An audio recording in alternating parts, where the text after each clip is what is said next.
We'll see if it's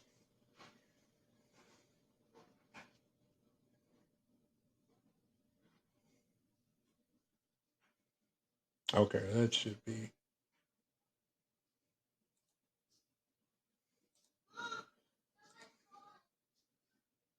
Yeah, that should be where it's at.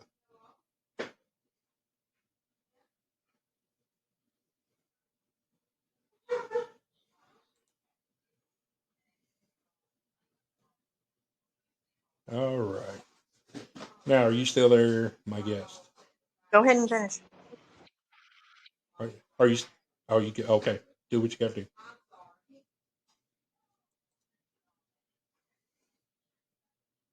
Sorry. No, you're fine. Oh,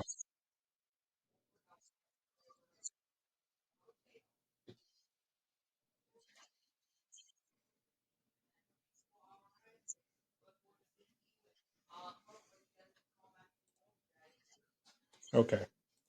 Are you there?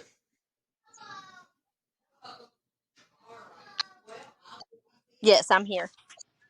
Okay. All right.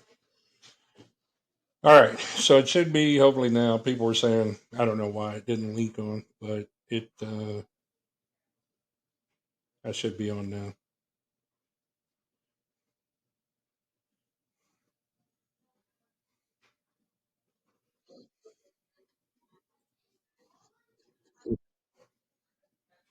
It's, yeah, I guess people couldn't get on. All right. So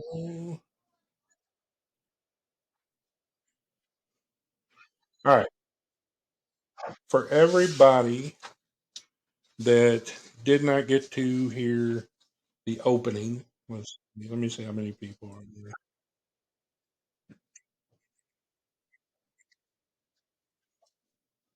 Is it on, Christine?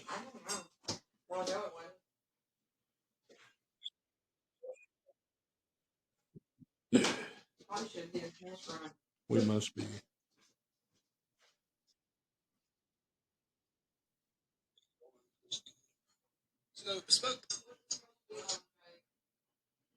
Should be on my page.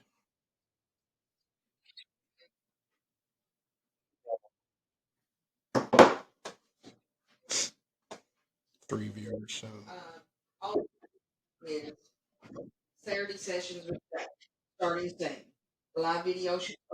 let me see.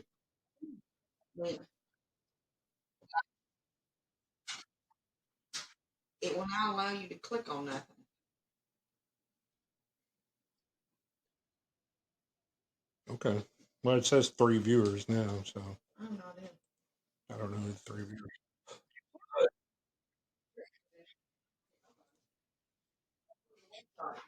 Okay.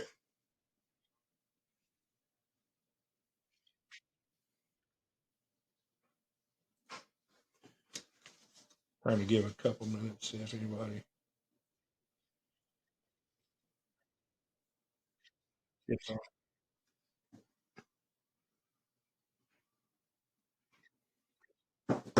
Let's,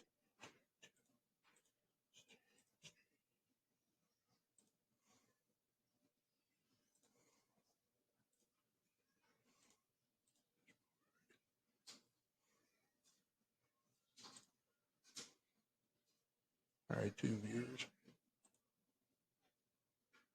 Man, that sucks. 360p. So,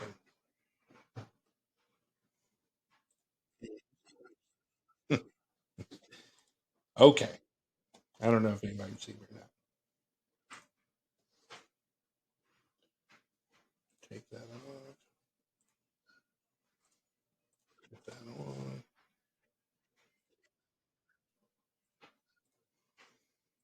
Okay. So we were talking about Ms. Conrad, and if let me turn it off because I'm getting feedback. If um if what she is insinuating is true, and I do not doubt her whatsoever. But as I said, my father always raised me. There's two sides to every story, and then there's the truth. Um, so, um, if a doctor was going to say, okay,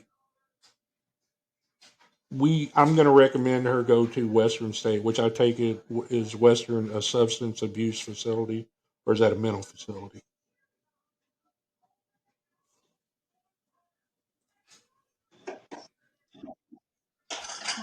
Are you there?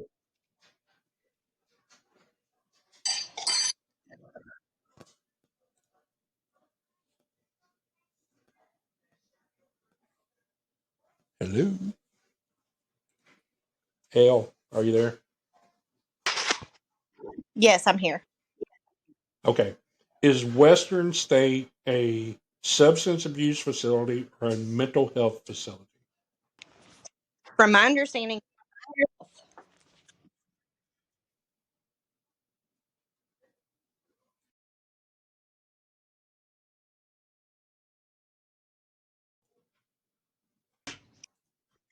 You cut out on me. What did you say? from my understanding, Western State is a mental health facility. What this mother would need is a dual diagnosis facility, meaning that she would need substance abuse treatment first to detox, then the aftercare, which in her situation sounds like she needs long term, um, the aftercare, and the mental health aspect. So, do we have anything around here, or what's the closest around here that actually does that? You have the closest one here would be in Evansville. To my knowledge, Crosspoint can touch on that. Um, I want to say Brentwood Springs. I know they changed their name, but I think it's Brentwood Springs, um, and that is the closest. After that, you're going to be traveling.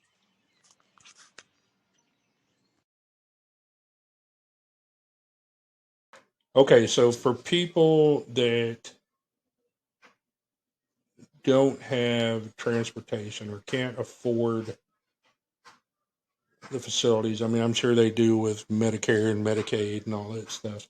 But That's part of the problem. Some of them do.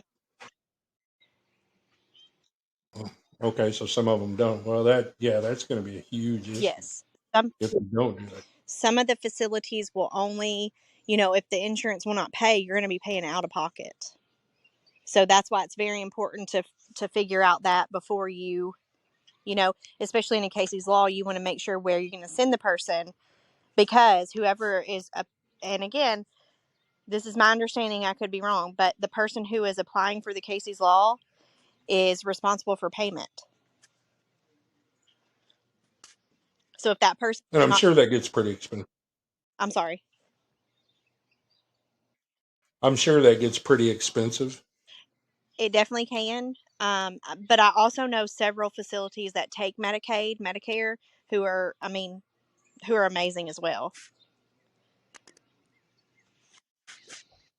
But like in her situation, you have a child that's 40 years old that obviously you can look at and see has mental issues and substance abuse issues. And here she is. I mean, she wrote me this huge long test of everything that she has tried to do, everything that she has accomplished. And then, like I said, it's still, she says, oh, well, caseworker or physician, clinical physician, not like a medical physician or something, says, oh, no, she's good to go, release her. And, just the average person, me, looking at the videos that she sent me and she posted and that I reposted. I would say this girl needs help. Well, and here's what I can say from experience. When a person detox and they go through some treatment, they may be okay to go back to their environment. Some may. I'm saying may. But they have to follow up with aftercare. They have to do their NAAA. They have to be involved. And here's the thing: mother can't do this for her. This child, she's not a child. She's an adult. She has to want to change. Mother cannot do it for her, and that's where the hard part comes in. Yeah, because as a parent, and it's easy. I could sit here and say whatever. You got to be tough. I try to be tough on my kids because my philosophy is plain and simple that it's my responsibility to teach them how to live outside my front door. It's not my responsibility to be their buddy or their pal or anything. I have to teach them and educate them. Absolutely. But outside of that, I'm sorry, I'm not your friend. I'm your father. And to be able to, I could never just cut my children off. I just couldn't because then, I would feel even worse of a failure than I do now. It's very hard, and I get that. I have children. I have, there's been addiction in my family. I can 100% relate to what she's, somewhat going through. However, I also know that I cannot work harder than that daughter, because I can't make her change. I can want her to change all day long, but this kid, Courtney, it's Courtney. She's gonna have to want different, because if I want it so bad for her, I mean, I will never give up as a parent. I'm not saying that, but also you have to set boundaries for yourself, because, you know, again, Well, you have to know when to say enough is enough, and I just can't do. There's nothing more that I can do. But I do know losing a child. That's just like that's hard. right. And I honestly cannot relate to that. And I, would not want to be in anybody's shoes that has, that is there. Again, I know that my own children, I would fight tooth and nail, but again, when it's in my family, I also know that I have to accept and set boundaries that, you know what, like, I can only do so much. I've done everything I can in my power, but I can only do so much. You have to want different.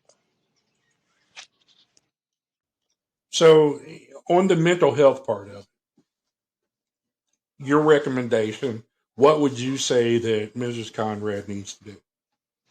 So that again, that's touchy, because obviously she is under the influence, and me myself, I'm different than many others, but I am not going to diagnose somebody until I can tell they are completely clean and sober. It's just, to me, it's unethical. So to me, she needs to file Casey's Law to get her back in a rehabilitation facility. 6 months is probably not going to do it for this for Courtney. She needs longer than that. She needs aftercare. She needs AA. She needs follow up.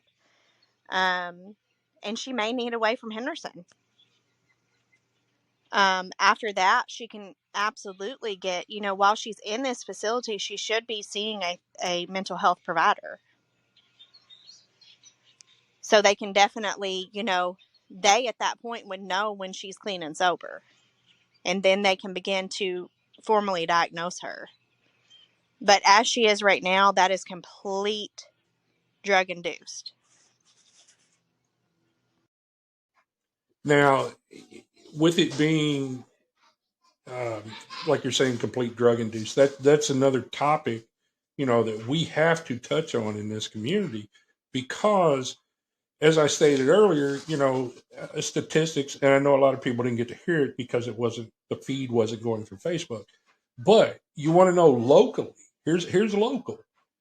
As of March the 6th of this year, from January 1 to March 6th, we had 25 overdoses. We had 5 deaths, and 10 of those overdoses were in a 2-day period. As of March the 21st, today is only the 25th, so this is 4 days ago. As of March the 21st, we had 51 drug arrests or citations. These are not made up numbers. Okay, anybody can get these numbers. As of March 21st, 2023, we had 26 arrests pertaining to domestic violence. We in Henderson have serious issues. We have mental health issues, and we have lack of resources. And that's me saying that you're one of the specialists in this area. So if I'm wrong, tell me I'm wrong. We have mental health is on the rise. And me and Christy taught the Safe Dates program out at the high school, and I would tell these kids, they have mental health. We hear more about mental health issues in children nowadays than we ever have. And I tell them all, I say, look, this right here, this is one of the problems, because you get these at a very young age. And we don't think that they do, but they do. I've had them tell me, and I'm talking 14-year-olds and 15-year-olds say, oh, well, I got it when I was 4. So for 10 years, 11 years, and 16-year-olds, 12 years, they've had an electronic device, which I'm from the latchkey generation. So, I came from a broken home, and I let myself in. I would watch TV. That was considered my babysitter. I learned how to cook at a young age. I learned how to do my laundry at a young age. I got myself up for school. I made sure I did my homework. But I didn't have this distraction. And this distraction has taken the role of integrating with other people and placed it on a back burner. And so kids don't know how to interact. And they do have issues. They don't know how to handle situations when they're put in front of them. So that, to me, that's one of the big reasons why we have seen a huge increase in mental health. Like it says, 1 in 6 U.S. youth aged 6 to 17 experience a mental health disorder each year. 50% of all lifetime mental illness begins by age 14 and 75% by age 24. Suicide is the second leading cause of death among people aged 10 to 14. Again, right here, we're giving it to our kids. We're not, it's like, here, babysit. And in my day, and I'm 53, in my day, if you had a bully at school, when you left school, that bully wasn't there anymore. And you don't have that ability to detach from that nowadays. So we want to talk about mental health. We want to talk about substance abuse with kids. Let me tell you what, in 9th grade, and I don't lie about things I've done and all that. 9th grade,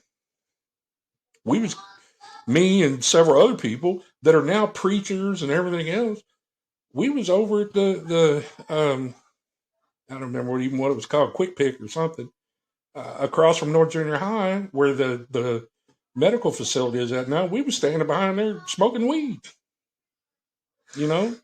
So I don't know.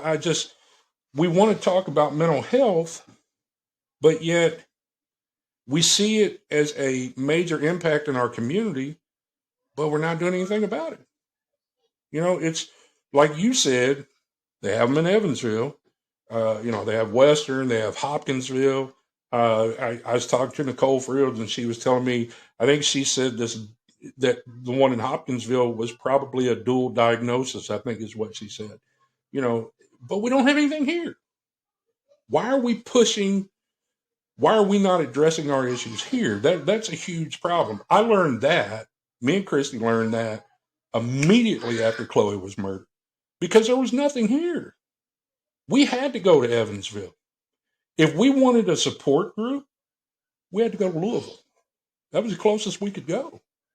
So, I mean, it's a joke, and it makes me angry because we hear our elected officials talking about we're going to put X amount of dollars into downtown. We're going to give this X amount of dollars to this nonprofit, that's focused on downtown and making the downtown better. I don't care what you make better. You can put roses on top of shit, but it's still shit. It just got roses in it now. So, we have this issue, and I just don't know. I don't know why we are continuously pushing the issues to other areas. And, on these issues, like, how do you feel? How do you think that, do you think that we could do more? Do you think we should do more?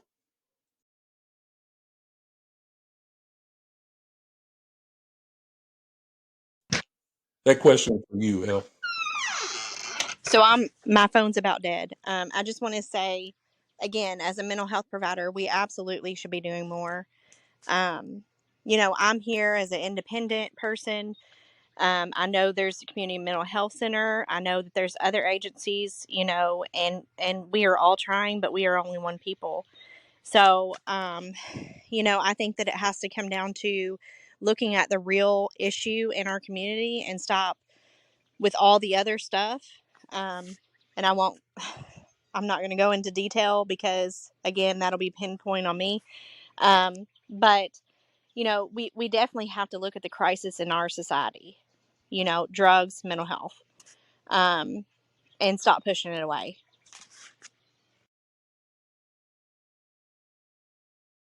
Good. I'm glad you said that. And we talk, and I tell everybody the bad thing is, before you get off, thank you for coming on. Thank you for giving your opinions, talking about it.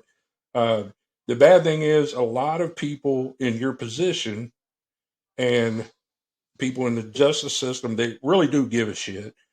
They can't say things that they want to say for fear of retaliation, or I mean, you've got people that have uh, gone like you. I'm sure you've got plenty of hours in education for what you do, and probably student loan debt out of the ass and everything else. And it's a damn shame that y'all can't say what you want to say in an open forum for fear of retaliation. Absolutely. So, you Yeah, know, and you kind of said it. So, yeah, and school debt, I'll pay it until I die, but if I save one person, I've done my job. But I do fear that things that I say out loud, are going to get to people and they're going to be like, "Oh, well, okay." You know how it goes in this community, but yeah, it is a fear. It's real, and I'm sure it's out there for several people. But it goes back to who you know, what you do, and how you do it. So I'll leave that there. But I do feel like, again, I'll go back and reiterate that, substance abuse and mental health is a huge crisis in this area, and we need to focus on that. thank you. Before you get off, I'm going to stay on and discuss some other things, but I have to say thank you for coming on and giving us your opinion. Your opinion, it's a more professional opinion than I could ever give because I don't do what you do. No problem. Like I said, I want to be there. I want to help. I'll advocate until, my last standing breath as well. But it's going to take more than just me and you, honestly. All right. I will let you go. And I'm staying on for people that are on Facebook. I'm still going to talk about some other issues. But my guess is cutting out. The cell phone they're using is almost dead. So just hang on, and we will definitely hit on issues that I think our community needs to address. It's, I don't know. I get so frustrated. I really, really do. Um, I know people didn't get to hear the things I was saying ahead of time, but what I was telling you, because how it wasn't working. I think a person said you have to go to the event page and click the video, so that's how you can get on. I see now that there's more viewers and shares and everything. Um, but here's what I want to tell you. I want to talk about some major concerns in our community that I feel. Okay, they said they posted. Oh, they posted the link to the video on the page. Um, but here's some issues I feel. Okay, uh, statistically, I have a lot of things pop up on my timeline, just like every single one of y'all do. And like one of the biggest things recently that popped up was an issue of homelessness. And 5 years ago, so we're talking 2018, 5 years ago, our our county attorney's office had posted something about the uh, issue of homelessness in our community. And last year, a proposal almost hit the city commissioners that um, was going to be proposed by the city manager, that if a homeless person was caught in a park or whatever after dark, they would be fined $500. So ultimately they're going to end up in jail. So because they're homeless, how are they going to pay $500? Now, 5 years ago, our county attorney's office addressed the issue of homelessness, and in 5 years we've done nothing. Nothing. So is that good for Henderson? Well, no, it's not good for Henderson. Why? Because you're going to get homeless people coming here. Like it or not, we're set right in the middle of Evansville and Owensboro. And Evansville and Owensboro have big homeless communities, but they also have places, multiple places for their homeless people to go. Um, it's we have the men's shelter, which I think has 8 beds, and they stay full. We have the Father Bradley shelter, which is for women and children. And no, they do not take domestic violence issues. It's not. I'm not going to tell you it's not because they don't want to. It's because for security purposes they can't. Okay, so they are not a domestic violence shelter. Period. Um, but that's it. That's all we have. And it's not like we don't have places or resources that we could actually put some type of facility as a homeless facility. It's just that for whatever reason, you know, well, I don't want that in my town. What are you going to do? How long are you just going to continue to ignore it until it becomes a serious issue and you have no other choice but to deal with it? I mean, we have to address these issues. We have to address the issue of homelessness. We have to address the issue of mental health. We have to address the issue of drugs in our community, and we have to address the issue of domestic violence because it's growing. It's going to continue. Domestic violence alone, I know for a fact, is up every single year. And we can continue to say, well, the pandemic. Sooner or later, we got to get out of this pandemic bullshit. We have to. I just had somebody post that the hospital will release someone who attempts suicide and tell them they're just having a bad day. Hello, they need help if they attempt to do that.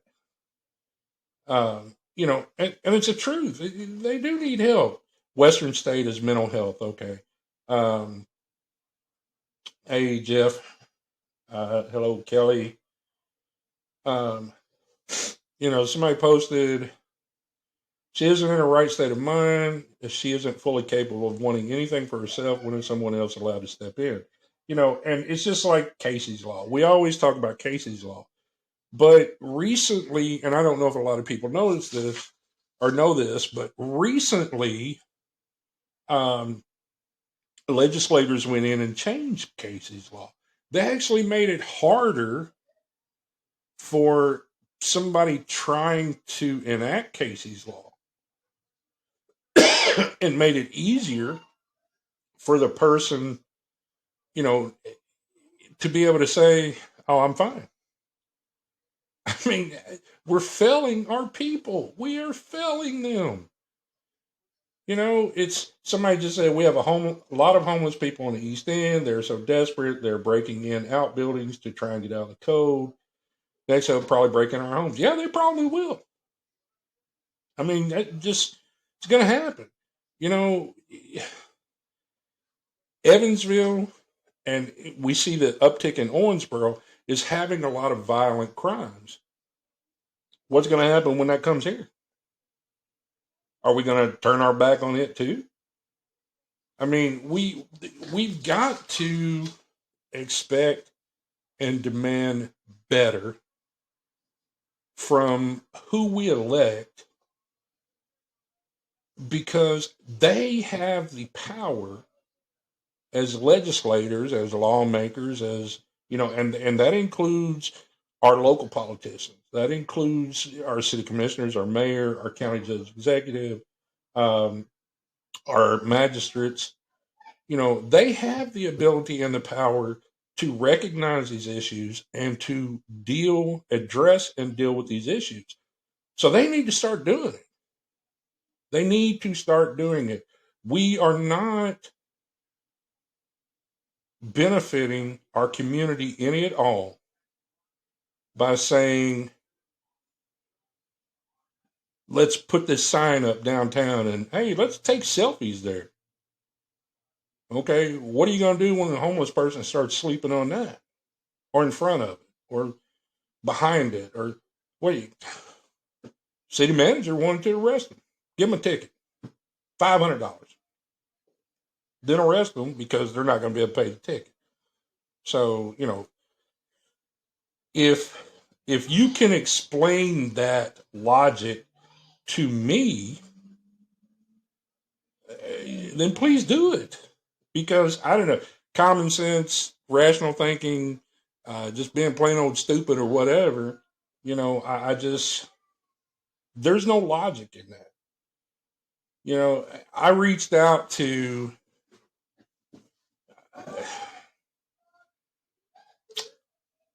and I know I've told a lot of people this. When after Chloe was murdered, and we were starting to do all these events and stuff, and I reached out to a couple people, had meetings, just wanted to talk to them, and they actually both treated me like I was stupid. I didn't go in asking for any grants or any money or anything else. All I wanted was the support. And the very first thing coming out of their mouths was grants. Well, I don't know if there's any grants. We use somebody else to write our grants. And I said, yeah, I know you use GRAD. Oh, you know what GRAD is? That's exactly what was said to me. You know what GRAD is? Yeah. Green River Area District Development. Yeah, I'm 100% aware of what GRAD is. Well, we just mainly do infrastructure. Or no, we just mainly do get money to fix sidewalks and roads and stuff. I said, you're talking about infrastructure. Oh, you know what infrastructure is? I, no, I'm just an idiot who doesn't know what anything is. What? Okay, all right. I'm sorry, Brecken just walked in. No, I'm just an idiot who doesn't know what anything is. I'm just simple white, poor, trashy guy. I mean, how do you even elected official? How do you even talk to people like that? First off, how the fuck did you get elected? That's my question. I mean, you bullshitted people enough that, or else you was just a yes man, because we have a lot of them in our local government right now. We have a lot of them. So I just don't understand. Um, let's see, somebody posted, when it comes to the mental health or the addiction issue, somebody posted the problem is Crosspoint and Brentwood aren't long term. The closest is Paducah. Okay, well, if that is the true fact, then how the hell can you expect somebody that is poor, that probably has limited transportation, to go to Paducah? How do you expect it to happen? I don't. Um, let's see, somebody said, I literally reached out to my doctor because I was just feeling um, different going through my transplant stuff. Told my doctor I thought I might be dealing with anxiety or possibly depression. I was I was told I'm just overwhelmed and was sent away. So you have somebody, see, this is shit I'm talking about. You have somebody that is having issues because they need a transplant. And you think that they're not going to have depression and anxiety and everything? Bullshit. Yes, they are. But you're just going to tell them, oh, uh, you're just overwhelmed. I remember Christy one time went to the emergency room, and this was, I believe it was before she got diagnosed with Crohn's disease. And she went to the hospital, and um, they treated her like she was just coming there to get drugs. And I don't know how many people have Crohn's disease. I don't have it. I know Christy has it. I know she has to take this damn Humira shot that is $17,000 a month. That's for 2 shots, $17,000 a month. And if we didn't have good insurance, I wouldn't be able to afford them. But to sit there and tell her, well, you're not going to be able to get any pain medication and stuff. What kind of shit is that? It's I don't know. I get we we talk about so much in this community. We have organizations put shit on Facebook about, you know, come to Henderson, come to this, come to that. We've done this, we've got this, we got that. And you want to post about downtown. There's more than downtown. There's 100% more than downtown. What are you going to do downtown? All of you downtown advocates, what are you going to do whenever the serious homeless issue hits downtown? Right now, where the advocacy center is, I don't know these people that live behind it and all this. I find needles back there behind the advocacy center. I mean, and then when I talked to, and I know I've discussed this, I talked to HMP&L about, putting up a pole cam for the police department so they can see what's going on. Well, there's going to be a $500 deposit. Are you fucking kidding me? A $500 deposit to put something up for the safety and security of your community? That right there, dude, you're worried about nothing but money. Look, I know shit costs money. But I know damn well it don't cost somebody $500 to put a damn pole on a camera on a pole. You don't have to monitor it. All you got to do is get in a bucket truck, raise your ass up there, hook it up to the pole. That's it. HPD monitors it. So I don't know. There's just things that we have got to, if as a community we do not come together now and we don't address these issues as a community, it's never going to get better. Never going to get better. It's never going to change. Henderson's going to continue to be the same. And I hate that because I love this community. But even I have gotten to the point to where I'm like, you know what? I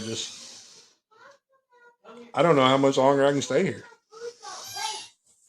I just don't, which is sad because I didn't have to come back here in 93. I did, but I didn't have to. I could have went anywhere. But I came back here because this is my community. So these are things, and I know I put a poll up, and I hope that people answer. And I hope I think like the most has been 14 people watching or whatever. But, the video is going to be, it's recorded, so you can share it. You can watch it at a later date. You can do whatever needs to be done. But if we don't come together as a community and we don't look at our mayor and our city commissioners and our judge executive and our magistrates and the city manager, who, by the way, is a position that's appointed, not elected. That position is appointed by the mayor and the city commissioners. And then we don't look at HPD, who I will tell you right now, a lot of people have had a lot of bad things to say about HPD, about law enforcement, period. But since Sean McKinney has come in, Chief McKinney, and Chip Stauffer's come in, who was retired HPD police chief, I have seen more coordination between those two law enforcement agencies than I think has ever been in my lifetime. And like I said, I'm 53 years old. So, I don't think that the communication has ever been as good as it is now. I don't think the sincerity has ever been as good as it is now. I'll support these guys and I'll defend them, because they do what they can, what they're allowed to do. The county attorney's office, the county attorney's advocate, victim's advocate, the Commonwealth attorney now, and the Commonwealth attorney's advocate do excellent jobs. I'm not going to say they don't. I'm not. Because I think they do great jobs. But we have to hold accountable those who are not doing what's in the best interest of the community, and they're only doing what's in the best interest of a chosen few.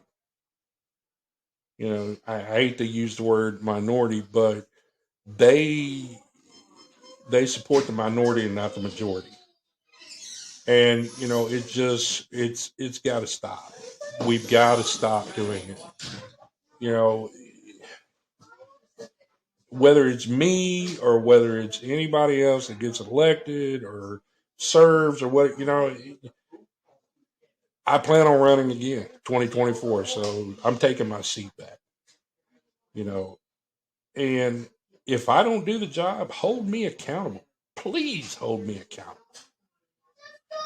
You can't hold me accountable if I'm fighting for other people who really don't give a shit what I have to say, or about people that I want to represent. Just like the East End, the East End Initiative. There's 300,000 over 4 years, 1.2 million, and there's 5 committees. And before I resigned, I was actually going to serve on one of these committees as a city commissioner. But then um, I resigned, and where I attend church, they came to me and asked if I would sit on one of the commissions. And I said, sure, I want to sit on Public Safety Commission. But, well, you hear Christy, everybody, they don't realize that everything's picking up. Um, but, and I was told, well, they were told, no, I couldn't sit on it because of conflict of interest.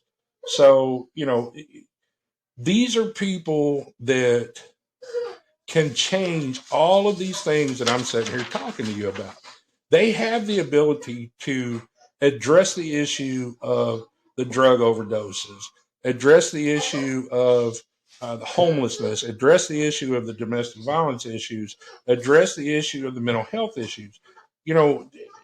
I believe the Commonwealth attorney at the time, well, the one from right now, we talked about, and the county attorney, we talked at one time about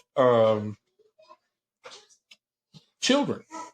Instead of sending them to Bowling Green or whatever, we need to have a facility here to handle children that get in trouble, because I believe that the Commonwealth attorney, and I may be wrong, you could ask him and he could correct what I'm saying, but it was something like, I don't know, 50% minimum, and it may have been more, of children that end up going to Bowling Green or something never finish high school.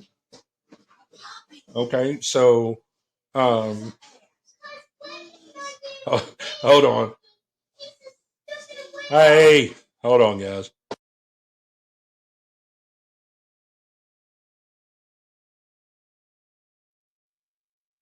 Okay, Slim was having a meltdown real quick. Um, so we've got to, as a community, these things that I'm talking about, and I know, like I said, a lot of you didn't get to hear from the beginning, but I want to tell you, I've got to read this one part to you. As human beings, we honestly never grasp the reality of a situation until it directly impacts us, and then we ask why it happened to us. I always tell people that I am not a good person, and I'm not. I'm not. I don't give a damn what any of y'all have to say. I am not. And I mean that with every ounce of my existence. I have done enough wrong to cover every future generation of my bloodline. And had Chloe not been murdered, I would not be talking to y'all today. I wouldn't be. I wouldn't be sitting there. This Chloe's Law that got passed, the Chloe Randolph Act, that never would have happened. There would not be an advocacy center downtown, not from us. Um, you know, and I would still be saying, "Oh, you could leave if you really wanted to," which is sad, but I would still be saying that. You know,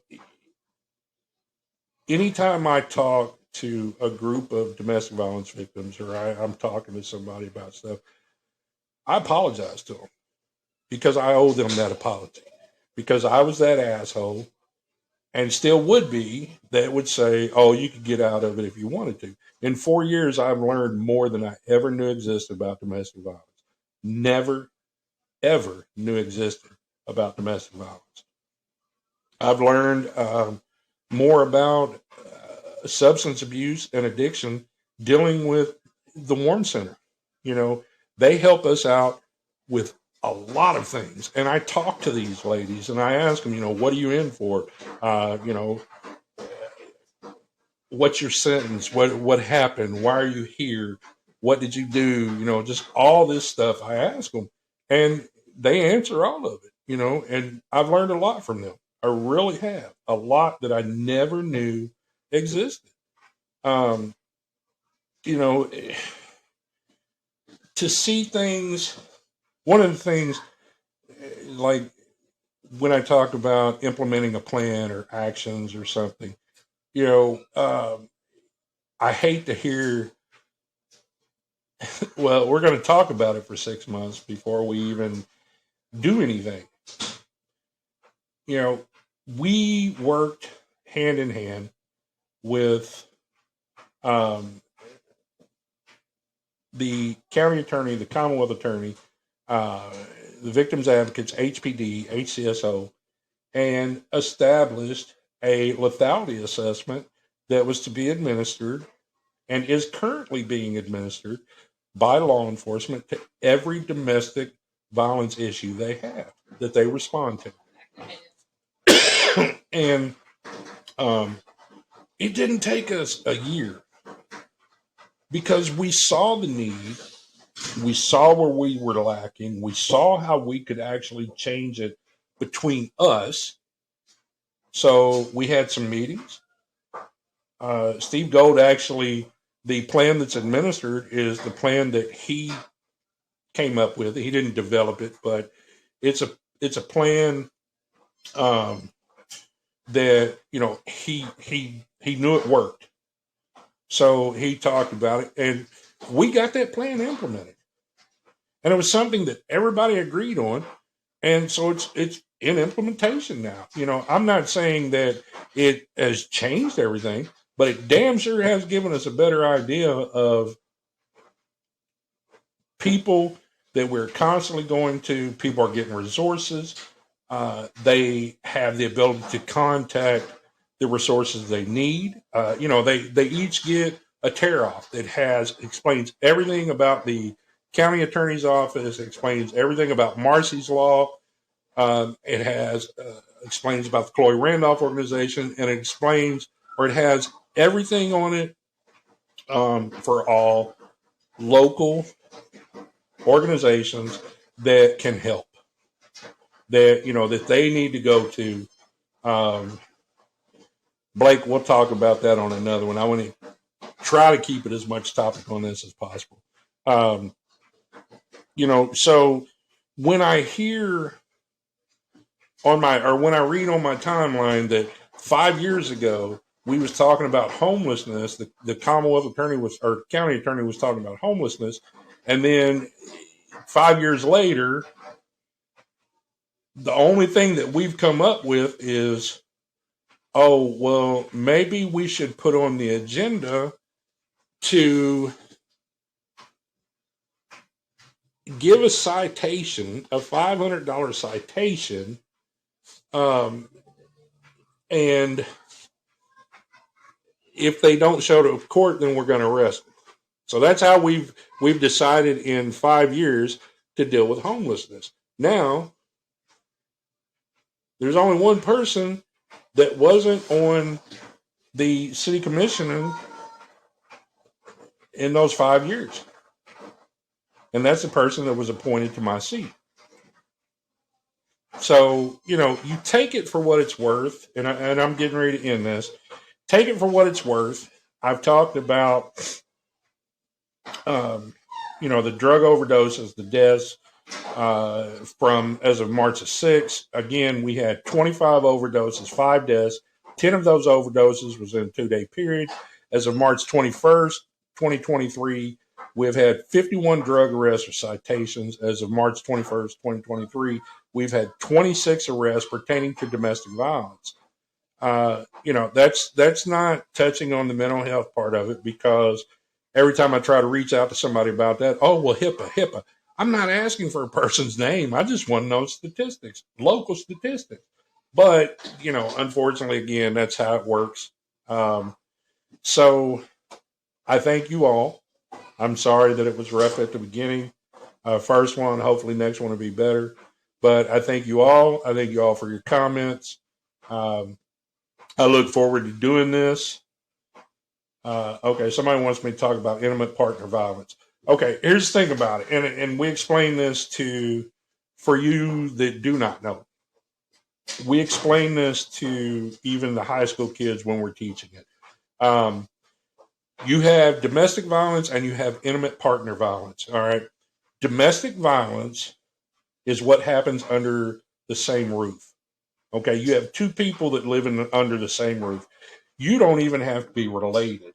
If you live under the same roof and you have an altercation, that is domestic violence.